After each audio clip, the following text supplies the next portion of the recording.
మత్తు పానీయాలకు బానిసలు అవ్వకుండా రెండు తెలుగు రాష్ట్రాల ముఖ్యమంత్రులు ప్రత్యేక శ్రద్ధ తీసుకున్నందుకు CVF international director world book of records award గ్రహీత బిహెచ్వి మూర్తిరాజు కృతజ్ఞతలు తెలిపారు. Kakinada Ramaraopeta saint John's Lutheran చర్చ్లో సివిఎఫ్ జాతీయ కార్యవర్గ సమావేశం జరిగింది. ఈ కార్యక్రమానికి ముఖ్య అతిథిగా సివిఎఫ్ డైరెక్టర్ బిహెచ్వి మూర్తిరాజు హాజరయ్యారు.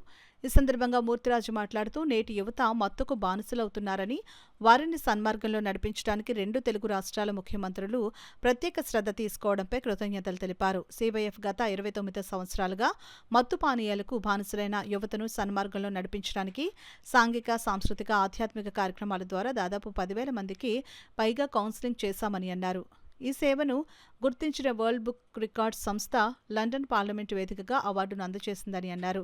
ఈ సందర్భంగా జాతీయ కార్యవర్గంలో John Wycliffe, P Nanibabu, brother Vijay Bhaskar, రాష్ట్ర కార్యవర్గంలో Dudipal Srinivas, brother Joel, Chandu Stephen, Satya Sunil, Maccha Bujjibabu, brother Kommuraju, జిల్లా కార్యవర్గంగా Masa Sudhir Sunny, pastor Praveen, Sunil Johnson, సలహాదారులుగా అనిల్ జాన్సన్, జంగా గగారిన్, న్యాయవాది డేవిడ్ శామ్యుల్ తదితరులను ఎన్నుకున్నారు.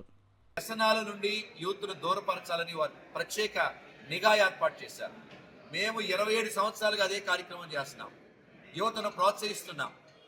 మొన్న ఒక అమ్మాయి 1వ తారీఖు తన బాయ్ ఫ్రెండ్ విష్ చేయలేదని ఆత్మహత్య చేసుకుని చనిపోయింది. సున్నితమైన మనసులు యవనొస్తుంది.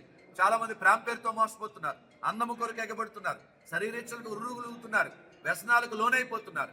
వారిని అందరినీ విడిపించాలని 27 సంవత్సరాలుగా సివిఎఫ్ పనిచేస్తుంది. కులమతాలకు అతీతంగా మళ్ళీ నూతన సంవత్సరంలో జిల్లాలు రాబోతున్నాం, మీ పట్టణాలు రాబోతున్నాం, మీ రాష్ట్రాలు రాబోతున్నాం. కలవండి, మాతో కలవండి. డినామినేషన్లకు అతీతంగా, కులాలకు అతీతంగా, మతాలకు అతీతంగా, పార్టీలకు అతీతంగా మనమందరం కలిసి యవనస్తులను సన్మార్గంలో నడిపిద్దాం. చేయి కలుపుదాం. భగవంతుని రాజ్య వ్యాప్తిని విస్తరింపచేద్దాం.